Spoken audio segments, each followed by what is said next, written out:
beberapa shoot memang ada yang long shot, ada yang maksudnya sudut lebar.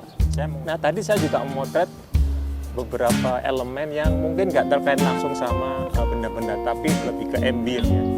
Pencahayaannya tadi kebetulan di dalam museum cukup sih ya, tapi ada beberapa sudut yang remang, tetapi subjek atau bendanya harusnya bagus. Bagaimana kita mengantisipasi itu?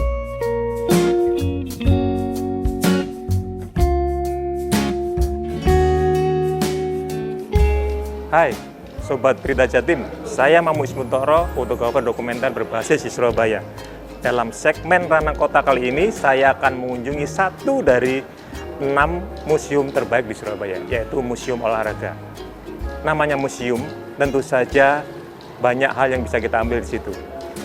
Ngomong-ngomong, Ranah Kota adalah perjalanan keliling kota dimanapun sambil motret. Nanti di dalam, di Museum Olahraga, apa aja yang bisa kita dapat di situ? Elemen-elemennya, orang-orangnya, atau apapun. Kita akan coba dengan pakai kamera mirrorless, bahkan pakai HP sekalipun. Yuk ikuti saya.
Sobat Berita Jatim, tadi kita sudah mencoba masuk ke dalam museum olahraga. Jadi saya tadi sekitar mungkin 30 atau 40 menit, banyak yang bisa saya dapatkan.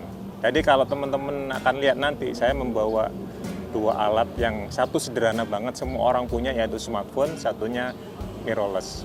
Nah, di dalam museum ada hal-hal yang patut kita perhatikan, misalnya kita nggak boleh menyentuh dinding atau memegang-megang benda. Jadi saya tadi mencoba berjarak dengan benda-benda yang ada di museum. Nah, beberapa shoot memang ada yang long shot, ada yang maksudnya sudut lebar. Saya menggunakan smartphone. Nah, sementara yang untuk yang medium, close up segala macam, saya menggunakan mirrorless.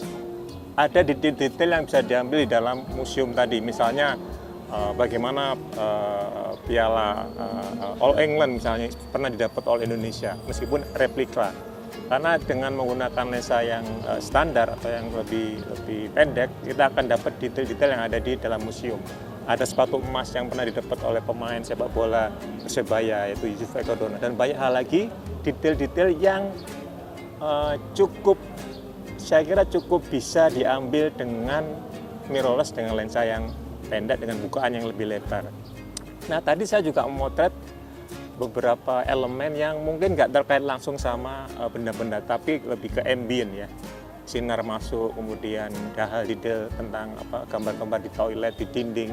Lalu untuk memperkaya gambar keseluruhan, kita butuh sesuatu yang tanda kutip hidup, yaitu keberadaan pengunjung di situ. Tadi saya sempat ngobrol dan wawancara dan mengambil dari jarak yang agak jauh, kira-kira 7 atau 10 meter, untuk memperlihatkan interaksi pengunjung dengan museum. Jadi meskipun situasi museum sangat sepi umumnya memang ya, tapi kita mencoba menghidupkan dengan pendekatan fotografi yang lebih kreatif tadi, misalnya dengan berbagai sudut pandang, mengitari subjek, mengitari objek. Lalu juga kalau ada elemen manusia di situ, Anda bisa mungkin minta izin dulu ke pengunjung kalau dia bersedia. Tadi seperti biasa saya selalu meminta izin apakah boleh untuk memotret pengunjung. Saya kira seperti itu ya. Nah, selain banyak elemen yang bisa kita ambil, kita mencoba kembali eksplorasi ke dalam situasi ruangan yang pencahayaannya tadi kebetulan di dalam museum cukup sih ya. Tapi ada beberapa sudut yang remang, tetapi subjek atau bendanya harusnya bagus. Bagaimana kita mengantisipasi itu? Kita bisa menggunakan satu bukaan besar atau menggunakan flash kalau perlu. Tapi kali ini seperti biasa saya jarang sekali menggunakan flash kalaupun terpaksa. Jadi cuman membuka lebar diafragma, atau kalau Anda punya smartphone mungkin bisa dipakai untuk mendekati subjek. Saya kira itu yang bisa didapat di dalam memotret situasi ruangan yang dengan pencahayaan lampu yang berbeda dengan situasi di luar ruangan. Nanti kita akan di segmen lain kita akan coba bagaimana memotret di luar ruangan dengan situasi pencahayaan yang mungkin lebih dinamis ya. Kalau di dalam ruangan kan itu lebih fix tetap ya. Jadi kita terkontrol kalau di dalam ruangan lebih mudah dengan bermain-main cahaya. Tapi di luar bisa jadi tiba-tiba mendung atau tiba-tiba bersinar terang. Nanti kita akan coba bagaimana mengantisipasi pemotretan di luar ruangan dengan smartphone dan dengan kamera SLR atau mirrorless. Saya kira itu saja. Teman-teman silakan coba di rumah atau di tempat lain yang mungkin Anda bisa mengeksplor atau melatih diri dengan situasi apapun, baik di dalam ruangan atau di luar ruangan. Silakan mencoba. Sampai jumpa di segmen berikutnya.